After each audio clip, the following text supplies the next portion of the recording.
Say hello to the brittle stars. They are some of the craziest animals, extinct or extant, in my opinion. There are actually some really interesting species that live in the ocean. There are lots of species in the ocean with radial symmetry. They're all deuterosomes, just like us, and they have radial symmetry, and their body plans are based on fractal patterns.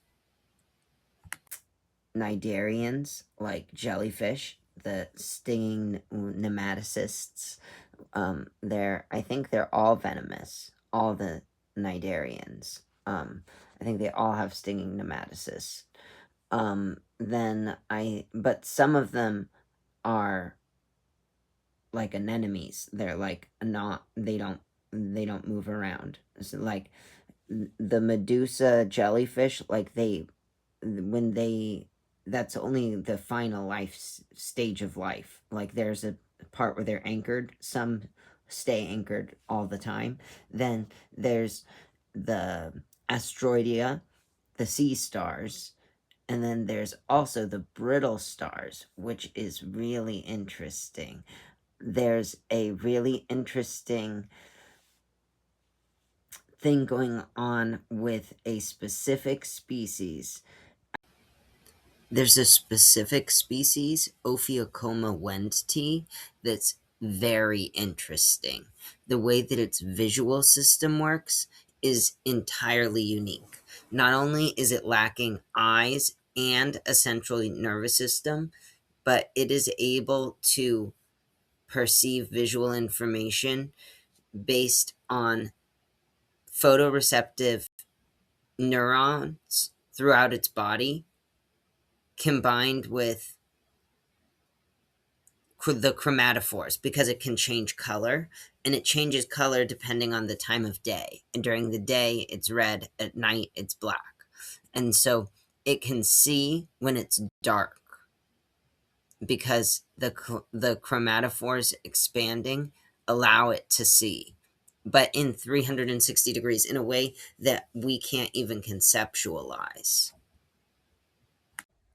360-degree visual input, both light and direction, from 360 degrees. We don't know how it perceives the visual information, but we know that it does, because most brittle stars just float freely through the water, and they filter feed mostly. But this thing can actively go to shelter, can actively go to food. We know that it can see. We just have no clue what it would be like to be able to see in 360 degrees, and like what that would be like. And they don't even have brains or eyes. It's really interesting. Another shelled group with is the mollusks. And a group that did a very odd thing with that shell is the cephalopods. And cephalopods actually have a very similar visual setup, the most similar in my opinion, because like octopus, they have chromatophores and they have huge visual cortex.